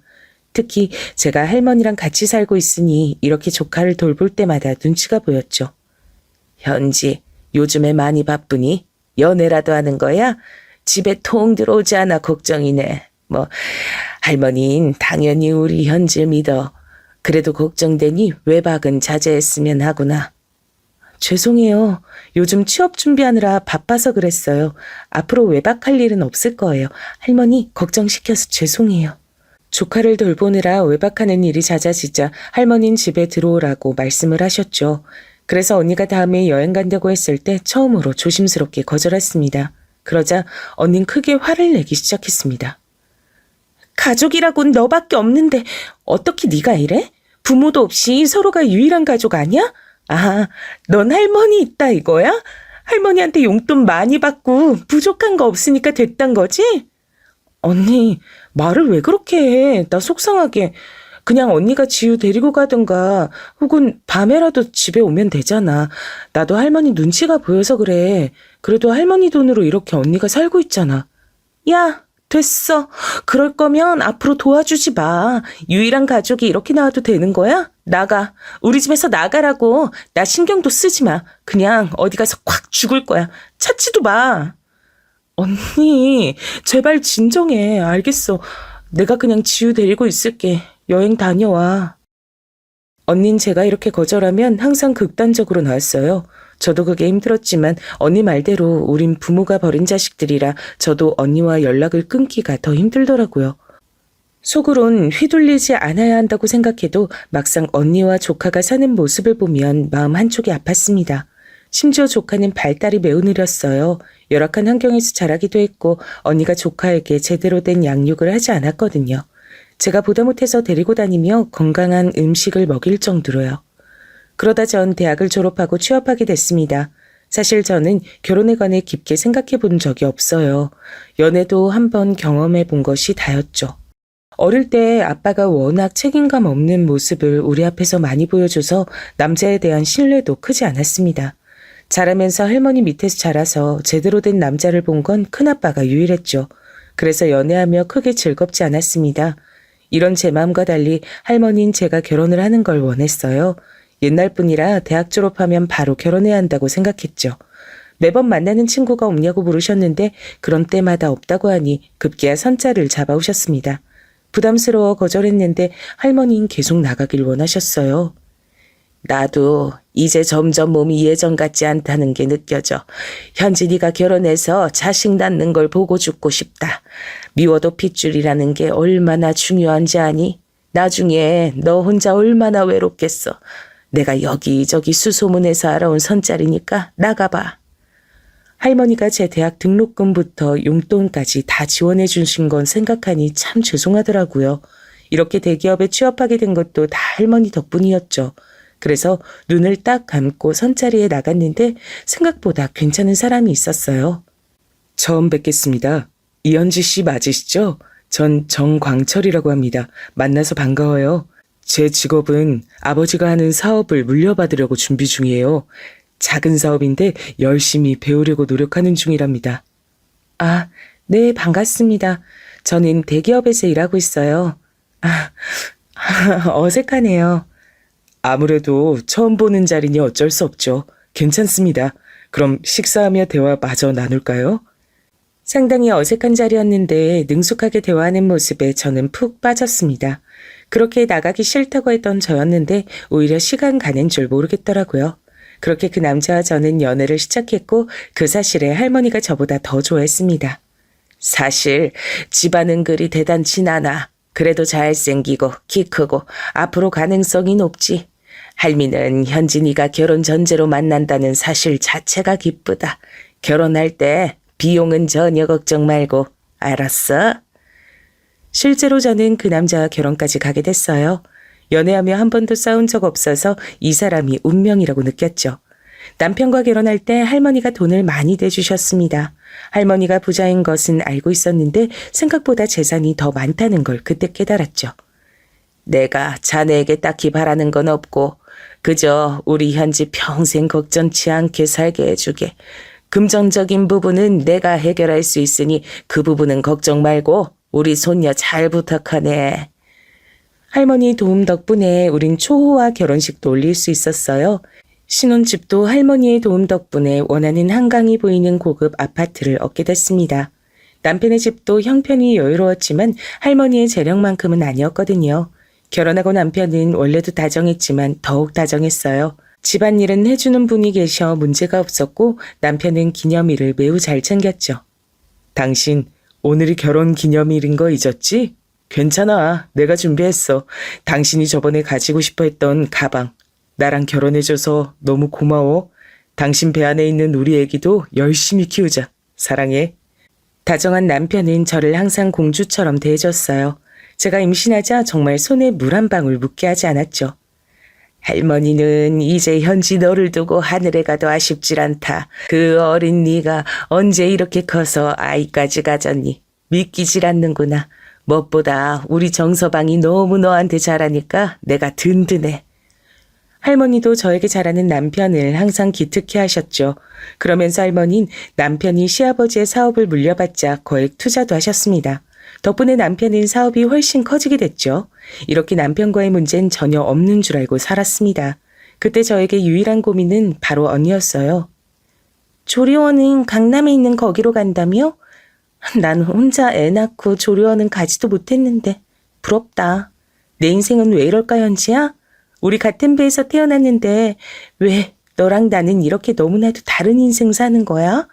나 너무 서러워. 그리고 우리 딸이 불쌍해. 왜 나한테 태어나서 똑같은 인생을 살게 하는 건지. 언니, 왜 그렇게 생각해? 언니도 충분히 소중한 사람인데 돈은 내가 더 보태줄게. 너무 속상해하지 마. 여전히 할머니 몰래 언니를 만나곤 했는데 언닌 제가 볼 때마다 앓는 소리를 했죠. 너무 힘들다고 제 인생과 본인 인생을 비교했습니다. 그런 언니를 달래고 돈을 또 보내면서 겨우 인연을 이어가고 있었습니다. 전 언니가 인간 대 인간으로 안쓰럽더라고요. 근데 결혼하지 않았을 땐 괜찮았는데 결혼하니 남편과 같이 붙어 살게 되잖아요. 남편에게도 숨기는 건 불가능했습니다. 결국 전 남편에게 사실을 털어놓게 됐어요. 이 내용은 당신만 알고 있어? 할머니한텐 말하면 안 돼. 할머니랑 언니랑 사이가 너무 안 좋고 둘이 인연 끊은 지 오래야. 내 말 무슨 뜻인지 알지? 알겠어. 그런데 나도 당신 친언니라고 하니까 궁금하네. 어차피 비밀인데 언니 소개해줘. 우리끼리 비밀로 하지 뭐. 남편은 고맙게도 제 얘기를 듣고 다 이해해줬어요. 그러면서 언니의 얼굴을 보고 싶다고 했습니다. 언니도 그 말을 듣고 흔쾌히 동생 남편이 궁금하다고 하더라고요. 그렇게 언니를 할머니 몰래 우리 집으로 초대하게 됐습니다. 현지야, 말로 듣던 것보다 너희 집 훨씬 좋다. 이렇게 앞에 한강도 보이고 완전 호화로운 인생 살고 있었구나. 우리 집은 겨우 단칸방인데 똑같은 부모 밑에서 이런 극과 극 인생을 살다니. 언니 왜 그래? 오늘은 그런 말 하지 말자. 언니 처음 우리 집 온 거잖아. 즐겁게 지내다 가. 맞아요, 처형. 너무 상심하지 마세요. 대신 우리 집 자주 놀러 오세요. 곧 아내가 출산하니까 같이 아기도 공동 육아하고 좋잖아요. 맞아. 언니 자주 놀러와. 난 괜찮으니까. 나 아기 낳으면 육아휴직하거든. 그니까 언니도 와서 나랑 같이 놀자. 지우도 데려와. 실제로 아이를 낳고 집에서 육아휴직을 하며 지낼 동안 언니가 자주 집에 찾아왔어요. 할머니가 워낙 우리 아이를 예뻐해서 할머니가 오시는 날도 많았습니다. 그런 날엔 미리 말해서 언니와 날짜를 조율하곤 했죠. 남편이 사업을 확장하며 출장이 매우 많아져서 언니가 오니까 전 기뻤습니다. 아이를 낳고 외로움이 심했는데 다행이었죠. 아유, 내가 우리 현지 애를 다 보고 어쩜 너랑 일이 똑같이 생겼니. 할머니 덕분에 이렇게 건강하게 낳을 수 있었어요. 감사해요. 그리고 용돈은 더 주지 않으셔도 돼요. 이미 할머니가 많이 챙겨주셨잖아요. 눈에 넣어도 아프지 않은 손녀가 애를 낳았는데 그게 보물이 아닌 뭐냐. 할머니는 더 해주고 싶어. 근데 현진이가 부담스러울까봐 참는 거야. 할머니는 실제로 우리 딸에게 모든 지원을 아낌없이 해주셨어요. 그러면서 언니의 질투는 더 심해졌습니다. 나는 우리 지유한테 과일 하나 먹이는 것도 힘들었는데 현지 넌 백화점 과일을 먹이네? 난 가공식품으로 우리 지유 키웠는데 박탈감 느낀다. 아니야. 그리고 언니 내가 지유 데리고 다니면서 맛있고 건강한 거 많이 먹였던 거 몰라? 너무 그렇게 나랑 하나부터 열까지 비교하면 언니만 힘들어. 뭐? 너 뭔 말을 그렇게 해? 그래, 이거 다 내 열등감이야. 됐니? 이런 말 들으니까 이제 속이 시원해? 아니, 나 언니를 위해서 하는 말인데 왜 그래? 저도 참는 것이 한계가 있어서 언니에게 언니를 위해 그러지 말라고 하기도 했죠. 근데 언니가 너무 예민하게 반응해서 머리가 아팠어요. 언니의 저런 말과 행동이 워낙 오래되기도 했고 전 진심으로 언니가 언니의 삶을 살길 바랬거든요. 그러면서 언니를 생각하면 머리가 아프기 시작했습니다. 근데 언니는 단칸방이 싫었는지 우리 집을 매우 자주 왔어요. 할머니가 오지 않는 날을 제외하곤 계속 왔다고 보면 됩니다. 언니가 내일도 온대. 나도 좀 집에서 쉬고 싶은데 힘들다. 처형 혼자 아기 키우니까 얼마나 힘들겠어. 당신이 이해해. 그리고 저번에 당신 잘 때 처형하고 둘이 얘기하는데 사연 들으니까 내가 생각했던 것보다 심하더라. 난 처형이 짠해. 언니랑 당신이랑 둘이 얘기를 했어? 언제? 나 잘 때? 저번 주 토요일 말하는 거야? 당신 피곤하다고 먼저 잘 때 처형하고 둘이 와인 마셨어. 그때 처형이 살아온 얘기를 하면서 눈물을 흘리더라. 안쓰럽더라고. 이건 또 무슨 소린가 싶었습니다. 전 언니가 슬슬 불편해지기 시작했어요. 대학생 때부터 언니한테 해줄 만큼 충분히 해줬다고 생각했거든요. 언니한테 매달 들어가는 돈도 만만치 않았습니다. 언닌 제가 돈을 주니까 본인이 사회활동을 하지 않았죠. 매번 힘들단 말만 하고 진득하게 어디서 일하는 법이 없었습니다. 언제까지 그런 언니를 도와야 할지 머리가 아프기도 했어요. 남편이 출장을 많이 가서 혼자 애를 키우는 것도 힘들고 언니까지 힘들게 하니까 남편에게 소홀해지기 시작했죠. 당신 출장을 또 가? 저번 주에도 갔잖아. 이번 주에도 간단 말은 없었잖아. 아니, 왜 출장을 미리 말을 안 해? 그럼 서연이 또 내가 혼자 돌봐야 돼? 갑자기 잡힌 일정이야. 내가 미안해. 그날만 일하는 분 부르자. 내가 불러줄게. 남편은 갑자기 출장을 자주 가기 시작했어요. 안 그래도 소원해진 관계가 점점 돌이킬 수 없는 지경까지 가게 됐죠. 대화가 없어지고 서로 불편한 관계가 됐습니다. 할머니에겐 차마 말할 수가 없었어요. 제가 결혼하고 애 낳은 것이 할머니의 행복이었으니 말할 수가 없었죠. 남편과 하루에 말을 한 번도 하지 않는 날이 생기기 시작했습니다. 어젠 출장도 아니면서 왜 이렇게 늦게 들어왔어? 애기는 나 혼자 봤잖아. 나 힘들어. 왜 당신은 아빠면서 육아를 안 해? 나도 힘들어. 일하느라 얼마나 힘든데 당신까지 날 힘들게 해. 집에선 편하게 좀 쉬자. 당신 넥타이는 어디 있어? 분명히 출근할 땐 하고 나갔잖아. 왜 돌아올 땐 없어? 차에 있겠지. 설마 지금 나 의심해? 그런 거 아니지? 내가 얼마나 열심히 당신하고 우리 애기를 위해 일하는데 아니지? 그렇게 다정하던 남편과 부부싸움을 하는 횟수도 늘어났어요. 그리고 상상하기 싫지만 자꾸 저는 남편의 외도가 의심되기 시작했습니다. 출장이 아닌데 말없이 외박하거나 넥타이를 두고 온다는 일들이 자꾸 떠올랐어요. 증거를 잡으려 해도 혼자 집에 있으니 그럴 수가 없었죠. 제가 그렇게 남편과 언니 때문에 스트레스가 쌓이니 점점 살이 빠지기 시작했습니다. 현지야, 무슨 일 있는 거 아니지? 혹시라도 무슨 일 있으면 할머니한테 말해. 걱정돼. 어찌 볼 때마다 살이 빠져있니 속상하게. 할머니, 사실은 할머니한테 비밀로 하려고 했는데 남편이 외도를 하는 것 같아요. 어떡해요? 뭐? 그게 무슨 소리야? 자세히 말해봐. 그렇게 믿었던 정서방이 무슨 일 있는 거야? 저는 너무 힘들어서 유일하게 믿는 사람인 할머니에게 남편 얘기를 하게 됐습니다. 언니 얘기는 하지 않고 남편의 얘기를 전했죠. 할머니는 우리끼리 해결할 수 있는 문제가 아니라고 판단했어요. 그리고 바로 흥신소에 의뢰를 했습니다. 할머니가 수소문에서 유명하다고 하는 흥신소에 의뢰했고 일주일이 지난 뒤 연락이 왔어요. 가까운 카페에서 만나기로 하고 간 자리엔 전 너무 충격적인 소리를 듣게 됐습니다. 너무 놀라 먹던 커피를 쏟기까지 했죠. 사모님, 이런 더러운 분류는 처음 봐요. 우리가 이렇게 돈 많은 분들 위주로 사건을 받고 있긴 한데, 아니, 이건 진짜, 난 돈 안 받을게요. 힘내시고 마음 잘 추스르세요. 네? 그게 무슨 소리세요? 이거 보세요. 사모님 남편 출장이 아니고 맨날 모텔 갔어요. 근데 상대가 누군지 아시죠?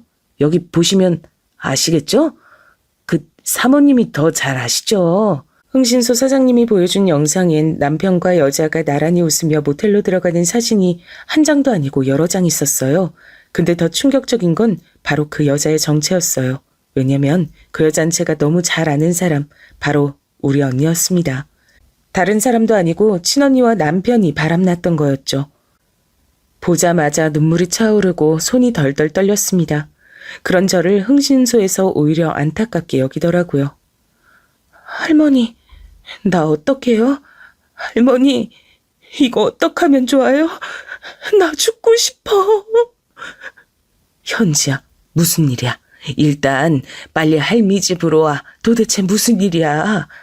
할머니, 남편 바람난 거 맞아요. 그런데 상대가 은지 언니예요. 뭐라고? 은지? 네 친언니? 연락 오래 끊긴 그 은지? 아니, 은지가 도대체 어떻게 네 남편을 알아? 저는 놀란 가슴을 진정하고 심호흡을 몇 번 했어요. 겨우 정신을 차리고 택시를 타고 할머니 집으로 갔죠. 할머니도 너무 놀라 얼굴이 하얗게 질렸고요. 할머니를 보자마자 눈물이 다시 나왔습니다. 겨우 진정하고 그동안 있었던 일을 쭉 얘기했어요. 그럼 현지 너는 대학생 때부터 네 언니한테 돈을 바친 게야? 세상에, 난 그것도 모르고 이게 무슨 일이니? 너무 죄송해요. 할머니랑 언니가 사이가 안 좋으니까 서로한테 비밀로 하는 게 맞다고 생각해서. 그리고 남편이 언니랑 바람날 줄은 전혀 몰랐어요. 네 언니 자격지심은 어릴 때부터 알아봤지만 정서방이 그럴 줄 몰랐네. 아유, 이게 무슨 일이니 현지야. 할머니와 저는 둘이 끌어안고 한참을 울었습니다. 그리고 할머니는 남편에게 전화를 걸어 당장 집으로 오라고 했죠. 남편이 집에 오자 할머니는 담담하게 영상을 내밀었습니다. 이건, 오해입니다. 잠시만요. 아니, 내가 결혼할 때 자네에게 부탁한 건 딱 한 가지야. 우리 손녀 마음고생 시키지 말라 했더니 어떻게 이렇게 외도를 해? 그것도 현지 언니랑? 당신이 그러고도 사람이야? 현지야, 미안해. 아니, 내가 미쳤었나 봐. 처형이 하도 자기가 불쌍한 인생이라 그래서 나도 모르게 얘기를 들어주다가. 이혼은 당연하고 내가 자네 회사에 투자한 금액 다 돌려내. 난 자네 회사 앞으로도 엮일 일 전혀 없을 거야. 알겠나? 제가 잘못했습니다. 한 번만 봐주세요. 현지야, 내가 이렇게 무릎 꿇고 빌게. 미안해. 남편이 아무리 빌어도 저와 할머니는 흔들리지 않았어요. 오히려 괘씸한 마음이 들었죠.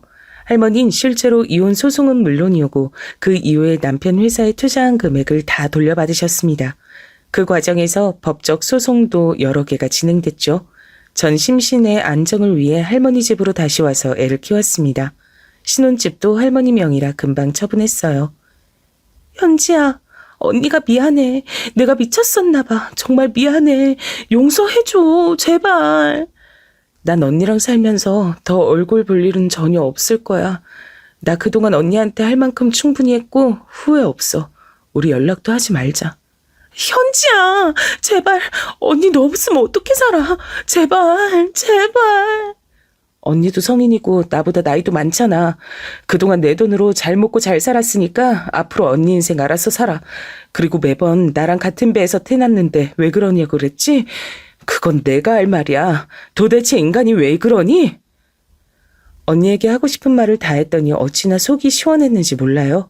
사건이 해결된 지금은 할머니와 아이를 키우며 평화롭게 살고 있답니다. 여기까지가 제 사연이에요. 끝까지 들어주셔서 정말 감사합니다. 할머니 연세도 있으셔서 남은 인생 행복하게 해드리려고요. 여러분도 행복한 인생 살길 바랍니다. 감사합니다.